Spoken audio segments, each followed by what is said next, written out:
Peristiwa ini terjadi pada tahun 1999.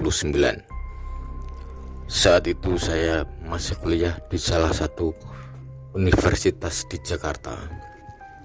Saya anak pertama di keluarga saya, dan ayah saya sangat bersemangat dengan kuliah saya. Waktu itu rumah saya agak jauh sama kampus. Sehari-hari saya cuma naik bis ke kampus.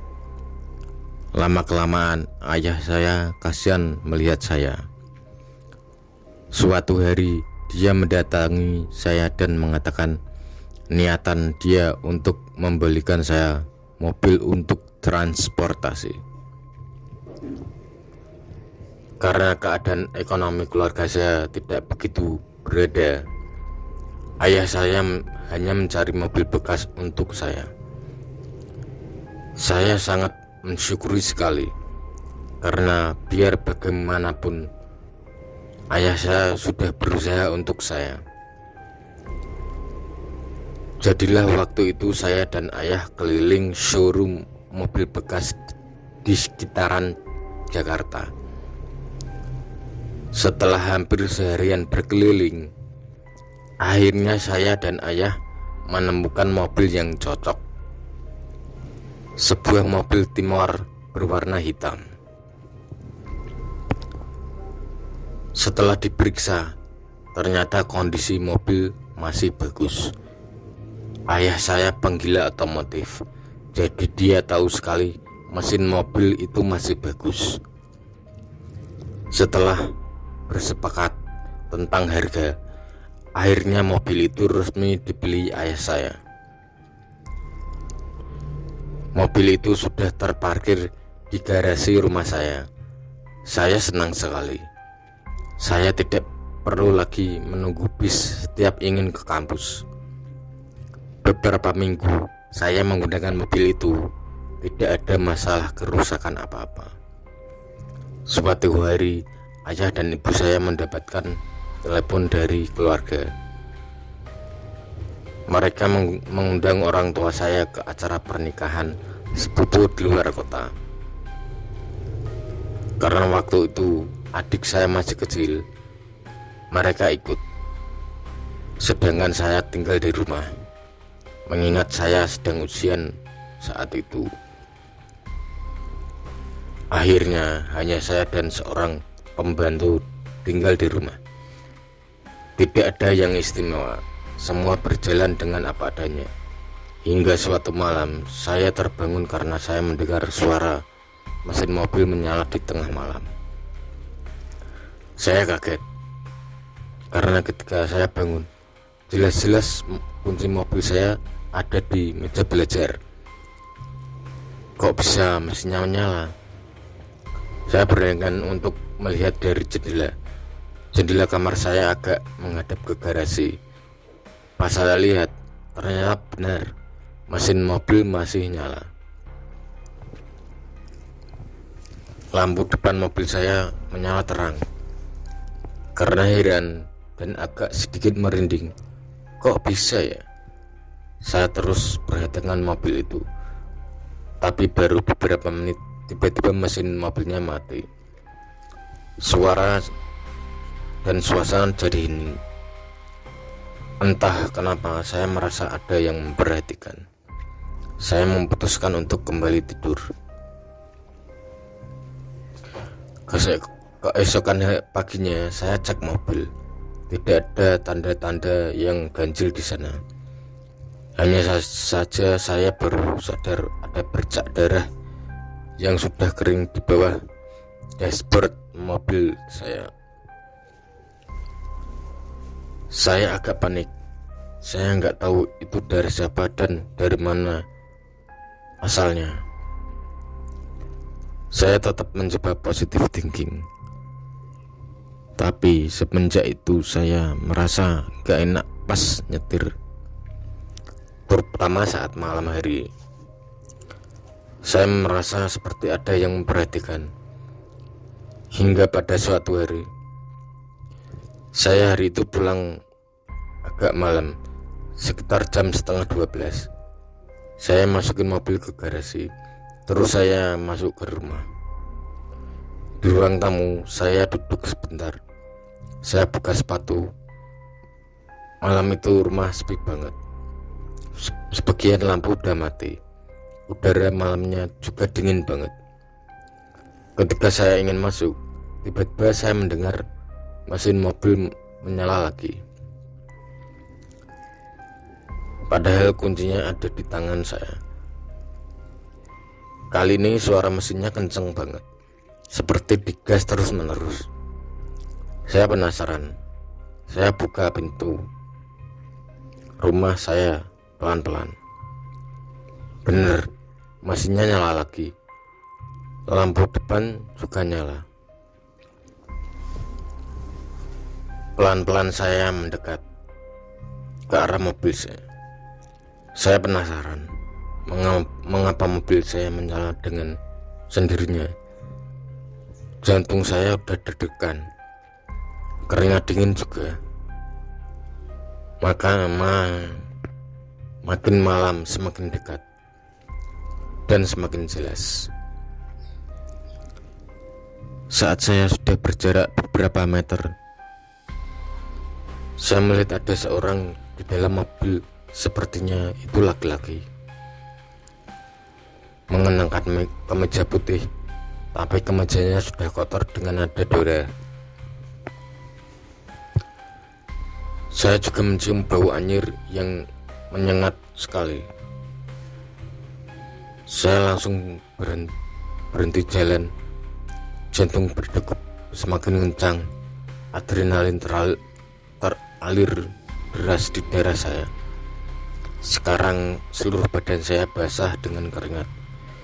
Ketika saya amati dengan lebih jelas, ternyata kepala bagian belakang pria itu terluka.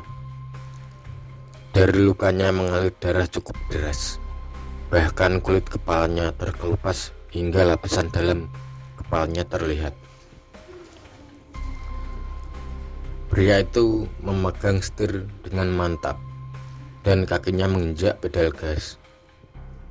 Saya benar-benar nggak bisa gerak. Saya mau lari tapi badan saya kaku. Saya hanya bisa diam. Mau teriak pun nggak sanggup. Tidak lama kemudian pria di dalam mobil itu menengok ke arah saya. Ya Tuhan, wajahnya penuh darah. Bahkan darah juga mengalir dari matanya. Seketika saya merasa seperti kena serangan jantung. Tubuh saya lemas. Pria itu terus menatap saya, seperti sangat tidak suka dengan saya. Saya merasa harus pergi dari sana. Dan dengan sekuat tenaga saya mencoba berjalan. Selangkah demi selangkah saya berjalan lagi. Sedangkan mesin mobil masih terus meraung-raung. Saya langsung tutup pintu dengan keras. Saat berhasil masuk ke rumah, saya langsung jatuh terduduk.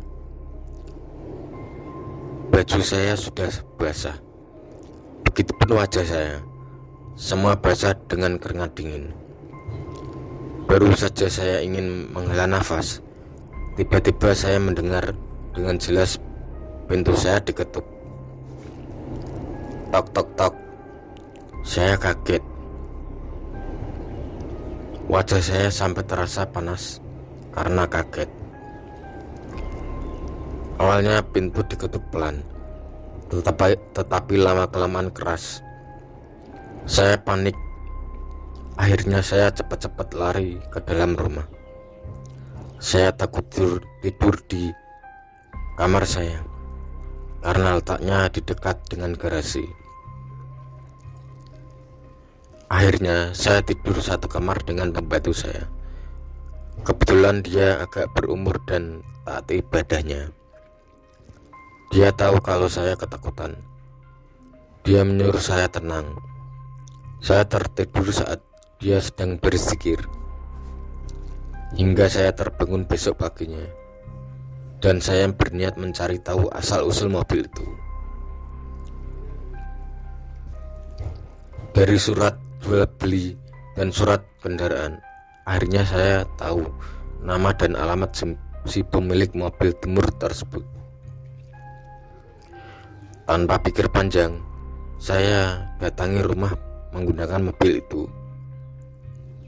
Ternyata pemilik mobil itu seorang wanita. Dia sempat kaget ketika saya datang. Tetapi setelah saya ceritakan apa yang terjadi, tiba-tiba wanita itu menangis seraya melihat mobil itu. Dia ceritakan bahwa mobil itu milik tunangannya yang diberikan untuknya. Tetapi sayang, tunangannya meninggal karena kecelakaan. Malam itu mereka sedang bertengkar. Karena bertengkar hebat, sang tunangan tak lagi memperhatikan jalan, hingga mobil mereka menabrak truk yang membawa bahan bangunan dan besi-besi panjang. Kaca mobil mereka pecah saat besi itu menancap hingga ke dalam. Besi-besi itu juga mengenai kepala tunangannya hingga ia meninggal dunia. Karena sudah tidak tahan dengan kenangan buruk mobil itu, si wanita menjualnya ketika mobil itu sudah selesai diperbaiki. Saya kaget, bahkan sempat kesal saat mengetahuinya. Saya pun akhirnya pamit pulang. Sebelum saya pulang, wanita itu sempat minta maaf. Tetapi saya tetap kesal. Saya sempat berpikir untuk menjual lagi mobil itu. Tapi kemudian saya berpikir perasaan ayah saya. Akhirnya saya memutuskan untuk berdamai dengan penunggu mobil itu. Saya sampai rumah malam hari. Sebelum saya masuk, saya sengaja tidak mematikan mobil itu. Saya tetap berada di dalam mobil. Dengan suara yang agak kaku saya berbicara. Saya tahu Anda mendiami mobil ini. Saya juga tahu apa yang Anda alami. Tetapi saya mohon, jangan ganggu saya atau keluarga saya.